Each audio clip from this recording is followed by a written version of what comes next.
नमस्कार दोस्तों, आज हम पढ़ेंगे संविधान का भाग 9 से संबंधित प्रावधान जो कि पंचायती राज से संबंधित है, जो कि हमारे भारत के संविधान में 73वें संविधान संशोधन के माध्यम से जिसका प्रावधान किया गया, जिसमें अनुच्छेद 243 से 243 ओ तक है। इसमें हम भारत के संवैधानिक प्रावधानों में अनुच्छेद 243 से 243 ए ओ को याद करने की ट्रिक याद करेंगे कि उसमें किससे संबंधित प्रावधान है। तो जैसा कि स्क्रीन पर आप देख रहे हैं, अनुच्छेद 243 में परिभाषाएं हैं।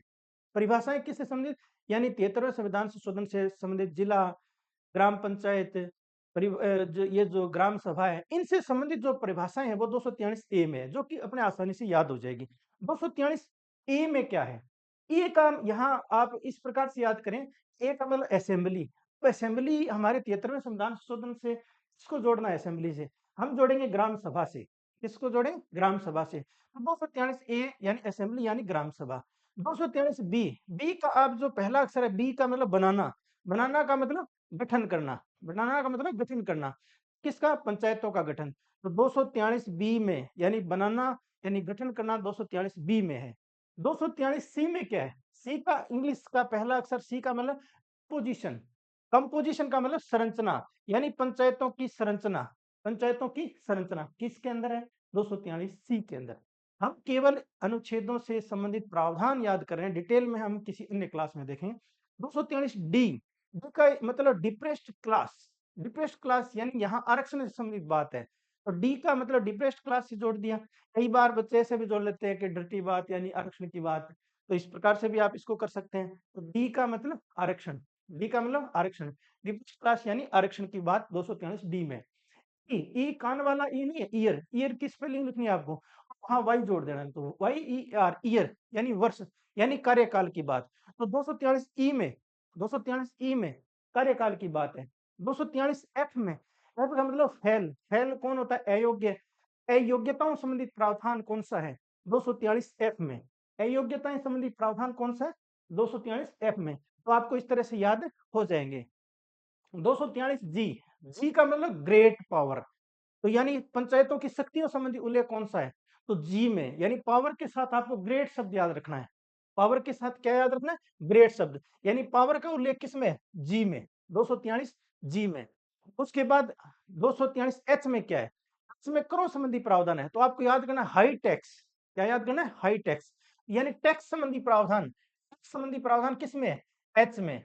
किसमें है? 243 एच में। ये सारे संबंधित 243 से संबंधित है, तो हमें A B C D E F G H के हिसाब से याद रखना है कि किसके अंदर कौन सा है। Great power, high tax. I, I यानी इनकम, यानी 243 आई में क्या है? इनकम। इनकम का मतलब यहाँ वित्त आयोग से हम मतलब निकालेंगे, तो ये जो वित्त और आय एक जैसे शब्द हो गए ना, तो राज्य वित्त आयोग का 243 आई में।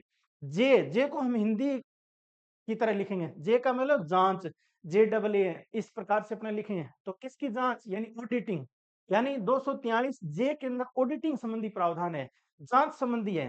किससे संबंधित है? लेखा परीक्षण संबंधी है, लेखा परीक्षण संबंधी, ऑडिटिंग संबंधी यानी जांच संबंधी। तो जे जांच से। और के यानी कैंडिडेट, कैंडिडेट की स्पेलिंग तो सी से होती है, लेकिन अपने यहाँ कैंडिडेट, कैंडिडेट यानी राज्य निर्वाचन आयोग से संबंधित है, राज्य निर्वाचन आयोग से संबंधित। के यानी कैंडिडेट। एल, 243 एल में किसका प्रावधान है?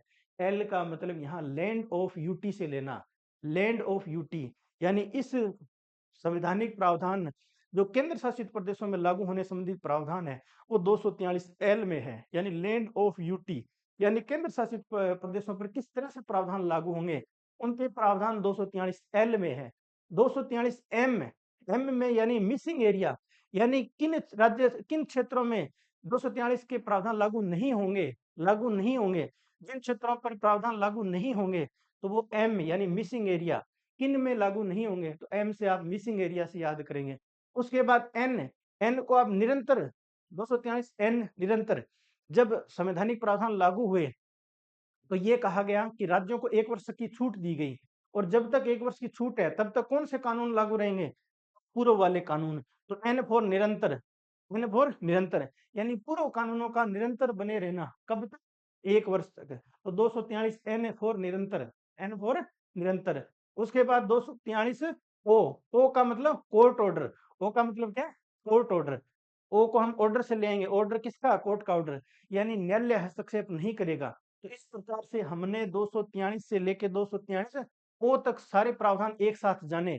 हम एक बार रिवीजन कर लेते हैं। 243 में परिभाषाएं, 243 ए में क्या है, असेंबली यानी ग्राम सभा। उसके बाद 243 बी में यानी बनाना यानी गठन करना, बनाना बनाने की प्रक्रिया। 243 सी में क्या है, कंपोजिशन, कंपोजिशन यानी संरचना। 243 डी, डी यानी डिफरेंस क्लास यानी आरक्षण। और ई, ई यानी हम ईयर, ईयर यानी कार्यकाल से बात कर रहे हैं। एफ, एफ का मतलब फैल यानी अयोग्यता संबंधी प्रावधान एफ में है। जी यानी ग्रेट पावर।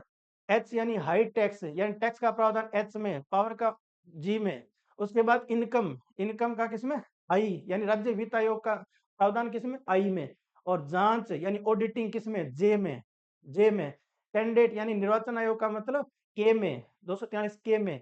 और यूटी, यूटी यानी लैंड ऑफ यूटी का उल्लेख किस प्रावधान में, वो एल में। और मिसिंग एरिया किन राज्य क्षेत्रों पर प्रावधान लागू नहीं होते, वो एम में। और एन में क्या है, जो पूर्व में बने हुए कानून है वो निरंतर बने रहेंगे। तो ये एन और निरंतर। और ओ यानी कोर्ट ऑर्डर यानी जो न्यायपालिका वो हस्तक्षेप नहीं कर सकते। तो इस प्रकार आपको संविधान के भाग 9 से संबंधित सारे प्रावधान 2 मिनट में याद हो गए। मुझे नहीं लगता कि आप इसको भूल सकते हैं, कि कभी भी आप नहीं भूलोगे। एक दो बार आप रिवीजन अपने तरीके से करते रहना, बहुत ही अच्छे तरीके से आपको याद हो जाएंगे। Thank you.